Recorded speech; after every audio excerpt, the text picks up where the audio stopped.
Guys, welcome back to our channel. അപ്പോൾ ഇത് Saturday എടുത്ത മിനി വ്ളോഗാണ് ഗൈസ്. അപ്പോൾ സൺഡേ അനുവിൻ്റെ ഫംഗ്ഷനാണ്. അപ്പോൾ നമ്മൾ സാറ്റർഡേ നൈറ്റ് കുറച്ച് ഡെക്കറേഷൻ കാര്യങ്ങൾ അങ്ങനെ കുറേ കാര്യങ്ങൾ ചെയ്യണം എന്നൊക്കെ വിചാരിച്ചു.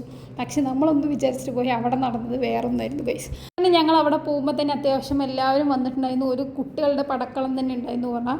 ആദ്യം തന്നെ നമ്മൾ പോയത് മൈലാഞ്ചി ഇടാന്നുള്ള പ്ലാനിങ് ആയിരുന്നു. പക്ഷേ അവിടെ ഉള്ള ഒരു മനുഷ്യനും മൈലാഞ്ചി ഡിസൈൻ വയ്ക്കാൻ അറിയില്ല. അതാണ് ഏറ്റവും വലിയ ശോകമായിട്ടുള്ള കാര്യം.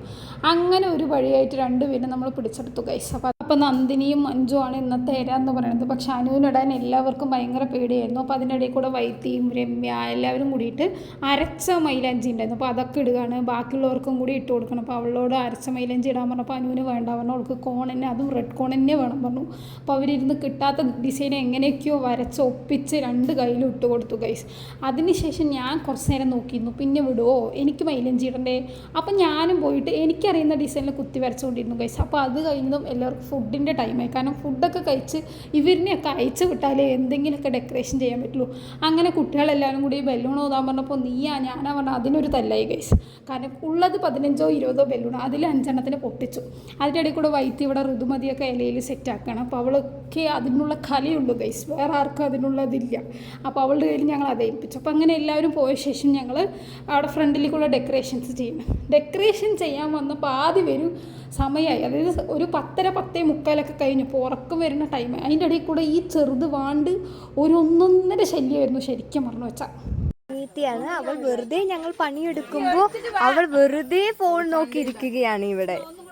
അങ്ങനെ ഞാനും അമ്മും മാറി ഇവിടെ കഷ്ടപ്പെട്ട് പണിയെടുക്കുകയാണ്. ഇവിടെ ഫോൺ കുത്തിയിരിക്കുകയാണ് രമ്യ, വേറെ പിള്ളേരും വായി നോക്കിയിരിക്കുകയാണ് ഗൈസ്. അങ്ങനെ ഫൈനലി ഋതുമതി സെറ്റായി. അപ്പോൾ നമ്മുടെ വൈത്തിൻ്റെ കല അവിടെ ഇറക്കിയിരിക്കുന്നു ഗൈസ്.